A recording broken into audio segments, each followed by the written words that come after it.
Hey guys, what's up? It's Biscuit Boo Horror Reviews. I'm here with the favorite first time watches for 2024, part one for the month of January. I'm just going to dive right into it. You know the deal. Starting with the 1988 Peter Greenaway film, Drowning by Numbers. Peter Greenaway is a director I quite like. I've only seen three of his movies now. This film, Baby of Macon, and The Cook, the Thief, His Wife, and Her Lover, and I've enjoyed all of his movies. This is my least favorite from him so far, but it's still quite a good art house, absurd, dark comedy, essentially about these three women who um, all are complicit in the in copycat drownings of their husbands, and with the help of the local coroner who is in love with all three of them, they cover up the murders. It's very absurd, very weird. There's a lot of numbers, a lot of counting in this movie. Supposedly, you can, if you pay attention, play close enough attention, the numbers 1 to 100 show up in this movie in actual sequence, either in the actual shot or mentioned in dialogue. But apparently, they show up in order. That's it throughout the entire movie, which is something that is interesting. I don't know if that's true or not. I haven't proven that, but apparently that is true. But yeah, Drowning by Numbers, a pretty solid one. I'd give this one like a 4 out of 5, I think. The next one, we've got No Tears for the Damned. This is part of the Vinegar Syndrome Lost Picture Show set underneath the title The Las Vegas Strangler. This is one about a guy Um, who has like a weird relationship with his mother. He like lives on a farm with her, and he falls in love with this waitress at his favorite dive bar, um, who kind of corrupts him, and he starts drinking, and eventually her two timing ways drive him to become a serial killer. It's a very short, sweet, but definitely kind of sleazy, quasi slasher film. Um, the film is it's an early serial killer movie. It's in a similar vein to something like Peeping Tom, I'd say. Absolutely killer title, whether you're calling it The Las Vegas Strangler or No Tears for the Damned. Shot in black and white, it's pretty seedy feeling, especially for something shot in 1964. Like, you see 10 pairs of breasts within the first, like, 17 minutes of this movie. Um, and that's got to be a record for 1964, I think. Uh, that being said, this has some proto slasher kind of roughy vibes going on, which I really like. I love the nighttime cinematography of Vegas circa 1964. The film stars a frequent Al Adamson collaborator, Robert Dix, which is cool. It's not like well acted, but yeah, all performances are fine. They work for what the film is. The music is groovy as fuck. There's a really awesome theme song. There's some gore. There's plenty of nudity. This movie has it all, seemingly. Um, and yeah, so far this and the Last of the American Hobos are the highlights of the Lost Picture Show set for me personally.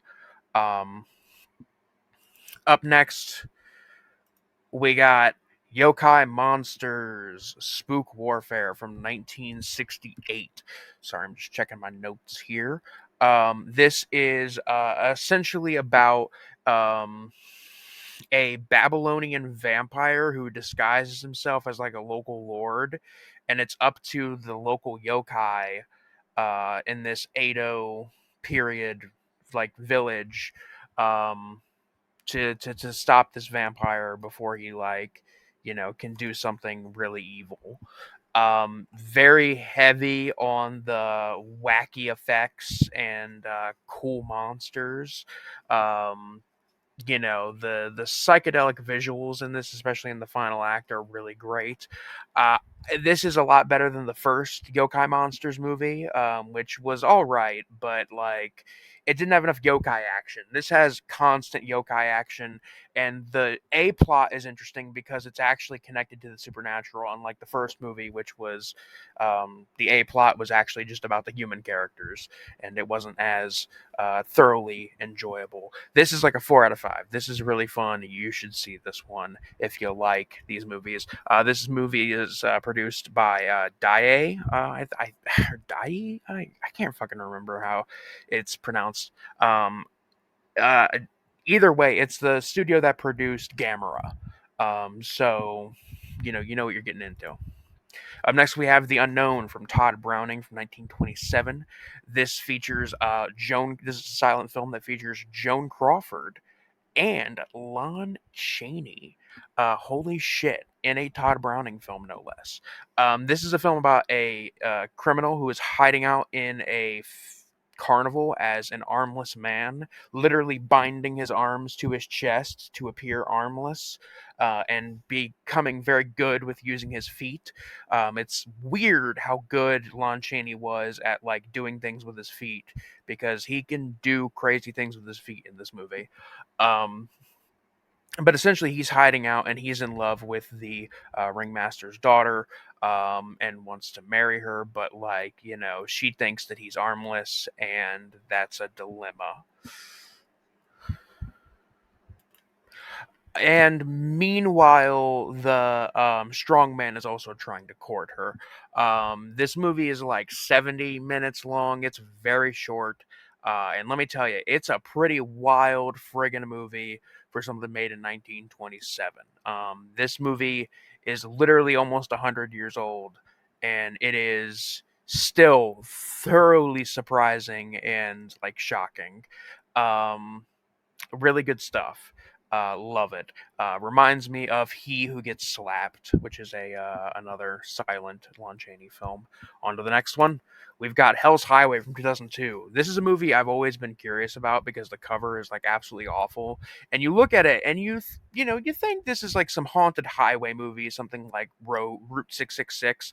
But no, this is actually like essentially a slasher film about a group of people who are going on a road trip, and they encounter a strange woman hitchhiking, and yeah, she she turns out this chick is a fucking psycho killer, and that's kind of the whole premise. Things happen, it gets weird.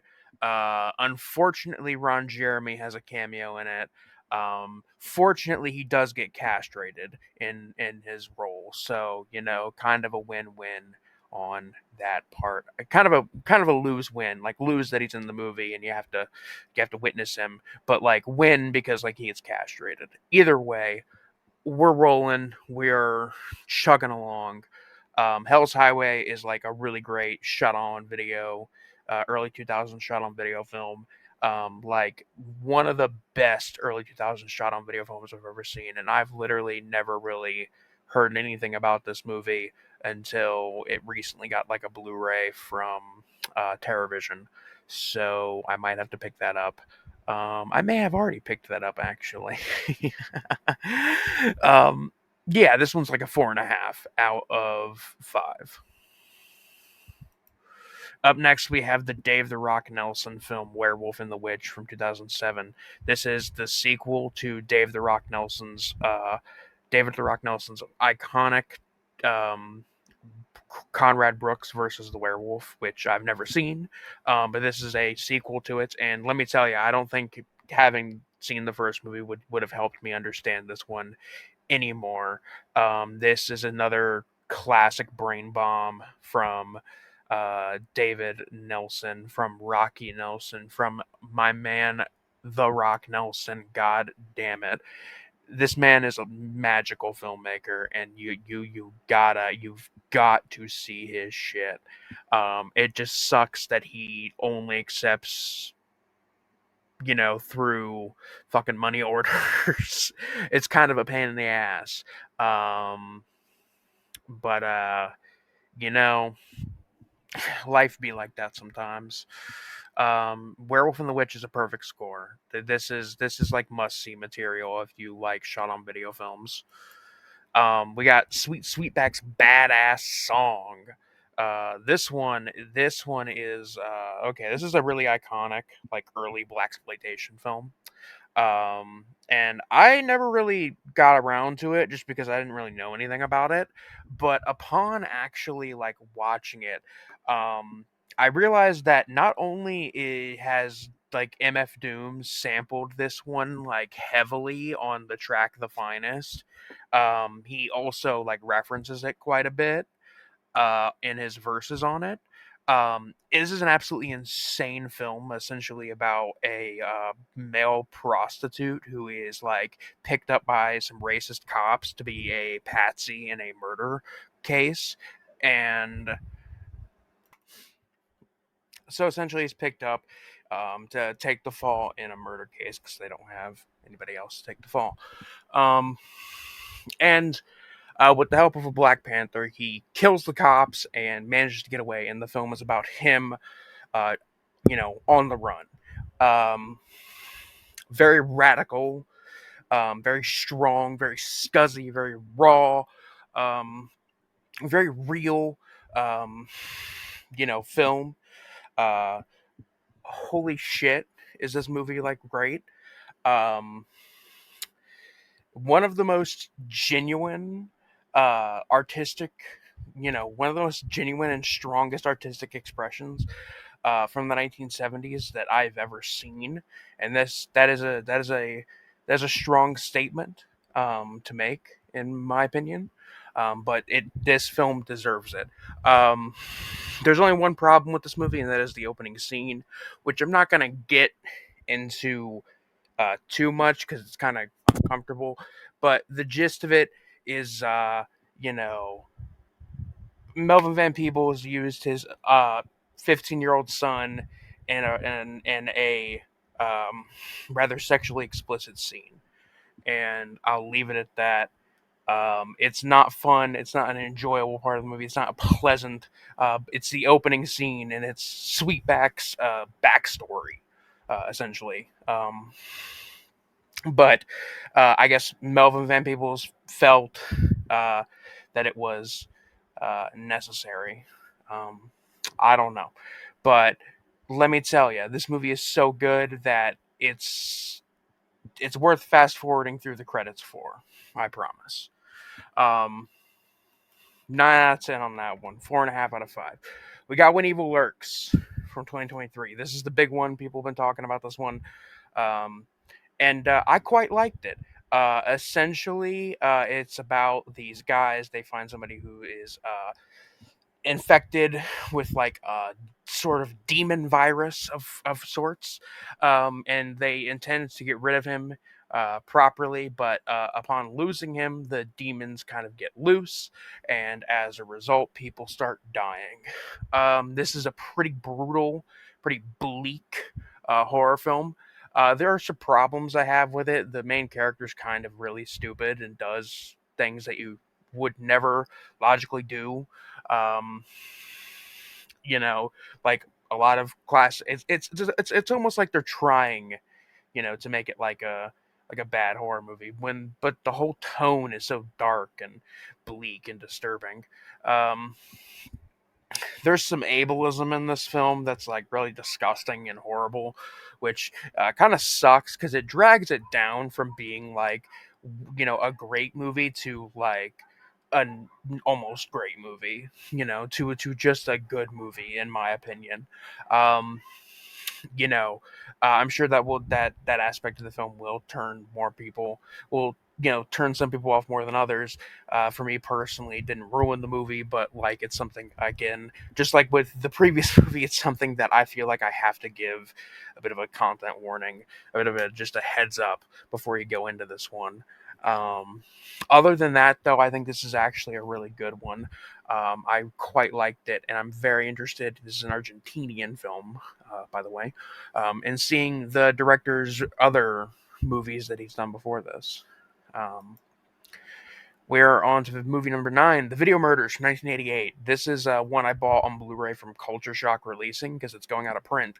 So I got it for $10. And let me tell you, this was well worth $10. This is from the director of Mountaintop Motel Massacre and Nacho Chihuahua. Two absolute classics, in my opinion. And here we have this sleazy, greasy, grainy, shot on 16 millimeter serial killer thriller that sort of makes me think of like Murder Lust, with elements of like Henry Portrait of a Serial Killer, um, crossed with like a police procedural. Not super graphic in the violence or nudity department, hence why I said Murder Lust and a little bit of Henry Portrait of a Serial Killer instead of just Henry Portrait of a Serial Killer. Um, which is fine. It's not always a deal breaker for me. For my trash brain, I should say. Um, and I can vibe with a police procedural. I grew up watching Law and Order with my parents, so it's definitely not a problem for me. Um, it's grainy neon grime that is just like all over. There's just like a grime that coats this entire movie, and it's so nice. The scenes with the killer are just hellaciously oozing with 80s, dirty motel room vibes. And this movie is like in ordering Henry Portrait of a Serial Killer from Wish, is what I'm getting at. And I give this one a 3.5 out of 5. We're getting there. We're on movie 10, The American Scream also from 1988. This is a weird one because this is a this starts as like a weird sex comedy about this family going on vacation to like a cabin in the woods during winter, and it slowly kind of turns into a weird like horror film. I'm kind of blanking on everything that happens in this movie, but I know that in the first like 5 minutes there's a dead baby and like 3 pairs of tits. And that makes this movie a classic in my book. Kind of a classic. Just like an absurd amount of nudity in so little time, and dead babies. What the fuck? And it's played for like it's played for laughs too. At least I think it is. Um, this is a weird one. It's definitely quite the gem when it comes to like weird kind of broken movies. I haven't seen one like this in quite a while, and this one gets a 4 out of 5 from me. Uh, Lastly, we got two shot on video films, Screambook and Screambook II. Here I have a screen cap of the first Screambook because there's no cover art for it really anywhere. And I didn't want to just show the title card, which is just text on a blue screen. So here's a sample of what the image quality is on this film, just so you know. This is a horror anthology shot by Joe Zasso, who directed one of the segments in the anthology, shot on video anthology, Guilty Pleasures, which I got on Blu-ray a couple months back, or not a couple months back, like a month ago, and I watched it and I quite liked Guilty Pleasures. So I figured I'd check out the movie that Joe made when he was only 13 years old, which is Screambook from 1984. This is a very impressive shot on video anthology film, especially for when you consider that it was made by a 13-year-old. It's still very not good, and the video and audio quality is absolutely dreadful. And at least on the version that's on YouTube, it's constantly cutting out. The audio and video is, but it's kind of like a really good time. Like I don't know, maybe I just have trash brain, but like this was hilarious. This was a great time in my opinion. I had so much fun watching this. I was thoroughly charmed. I was thoroughly entertained. I was not bored a second. Um, and for that we give it 4 stars. On to Screambook 2, the next issue. Um, Screambook 2 uh, is literally just Screambook 1, but like uh, it's a sequel. I don't know what to fucking say about Screambook 2, man. Everything that I pretty much said about the first one kind of applies here. It's a creep show inspired anthology, unlike the first movie, which had like hand drawn comic book transitions, which were really fun and charming. This one doesn't, which kind of sucks. But other than that, this is like an improvement in every way on the first movie. Um, I enjoyed this one a lot, and this is another 4 out of 5. These movies are on YouTube. Joe Zasso has a YouTube channel and has uploaded all of his features other than guilty pleasures. That would not fly on YouTube, I don't think. But Screambook 1 and 2, Maligno, and It's Only a Movie are on there. And I highly recommend Screambook 1 and 2. Have yet to see It's Only a Movie and Maligno, but those I'm saving for when I get the Blu-ray of these movies, because I definitely want to watch it with subtitles in the best possible quality. But that's it for this update. We got 12 whole movies in the bag for this first update, first entry in the series, and that's it. That's it for now, guys. This is Biscuit Boo Horror Reviews signing off. Peace.